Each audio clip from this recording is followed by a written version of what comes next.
Right, hello, hello.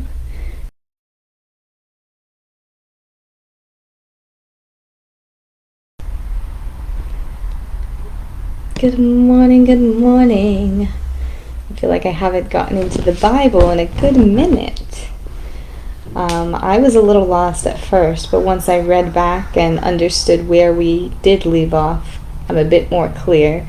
So once I explain it, we'll get you up to speed.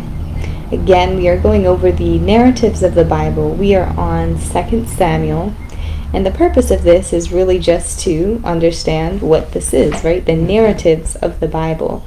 To get to know the characters, right? Their motives, their conflict. And much of the Old Testament is moments of conflict. So where we can see where these characters, right, go through these difficult times, and we can see where to apply that to our lives and learn from it ultimately, right?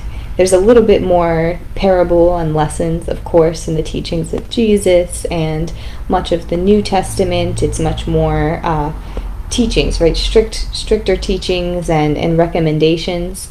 But this, we really get to know the history and the past and really delve into the motives behind the individuals who shaped the entire nation, truthfully, really and truly. So let's go ahead and pick up where we left off. So we have the house of David and the house of Saul. They are at each other's necks. They are in great conflict at this time. And within the house of Saul, we have Saul's son, right, Ish-Bosheth. Where we had left off last time is he confronted Abner, who was the ruler of the military, really, on Saul's side. He had confronted Abner because he was sleeping with the concubine of Saul. And as you know, Saul is no longer living, so at the end of the day, is it really that much of a big deal? No, but I think Ish-Bosheth did see this as kind of a threat, and that he was trying to maybe grab a little bit of power with this move, which Abner certainly was. There was that ulterior motive behind maybe why he was doing so, but it also could have been with love as well. So once Ish-Bosheth confronted him, Abner immediately got so defensive, right, and turned his back on Ish-Bosheth and went to Saul and said, I'm going to help make you king. He gathered the elders of Israel and is essentially just building up Saul and his confidence.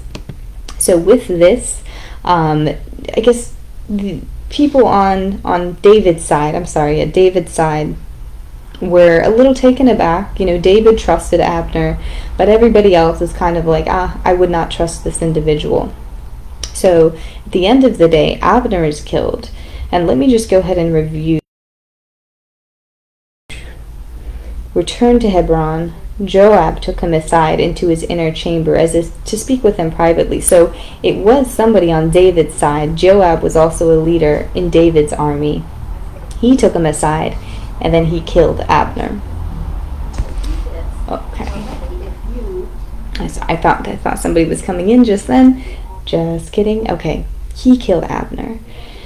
So when this happened, David wanted nothing to do with it. When he heard of it, he was quite upset. He fasted, and he wanted it to be clear to all the elders of Israel that he had nothing to do with Abner's death, right? It was something personal, and Joab claimed that it was to avenge the blood of his brother, because remember, David and Saul's armies, they were going at each other, right? So at one point, Joab's brother had died in the battle, and I guess he was taking revenge, right? So anyways, David tries not to make it about personal things, but Joab probably was trying to protect David. He did not trust Abner whatsoever, so he ultimately ended up just killing him and said it was because of something personal that happened. But I do think it was to protect the house of David, even though Abner was really trying to help David climb the ranks, right, and become king over all Israel. So that is where we left off. So now we can go back in. We're starting out with chapter 4, Ish-Bosheth, son of Saul. So I'll go ahead and just read from here. When Ish-Bosheth, son of Saul, heard that Abner had died in Hebron, he lost courage, and all Israel became alarmed. Now Saul's son had 2 men who were leaders of raiding bands. One was named Baanah and the other Rekab. They were sons of Rimmon the Beerothite from the tribe of Benjamin. Beeroth is considered a part of Benjamin. Okay. Now Rekab and Baanah, the sons of Rimmon the Beerothite, set out for the house of Ish-Bosheth. And they arrived there in the heat of the day while he was taking his noonday rest. They had gone into the house while he was lying on the bed in his bedroom. And after they stabbed him and killed him, they cut off his head, taking it with them. They traveled all night by the way of the Arabah. So, I guess I did not put the moment of his death, right? But we find out that these 2 brothers, a part of the Benjamite tribe, right, much under Saul's guise, or the house of Saul, they go ahead and kill Ish-Bosheth. Why? That is the question. I'm not entirely sure why these 2 felt the nerve. Only we can figure this out only by what comes after. So by looking at what comes after, they're taking the head of Ish-Bosheth and showing David, right? Much like they had that one individual come to David and said, "Oh, I killed Saul, I put an end to his misery, he was almost dead, and I did the final blow," right? We don't know how true that situation was, but even because that individual had the audacity to come to David and say, "Oh, it was me, I killed your enemy," David, again, does not see Saul as his enemy.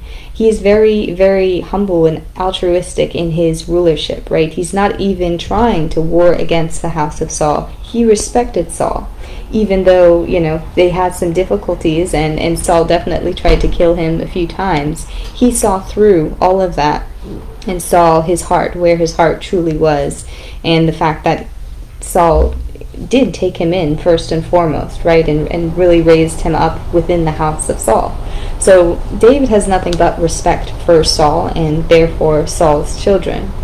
So it says, David answered Rekab and his brother Baanah, the sons of Rimmon the Beerothite, "As surely as the Lord lives, who has delivered me out of every trouble, when someone told me Saul is dead, and I thought he was bringing good news, I seized him and I put him to death in Ziklag.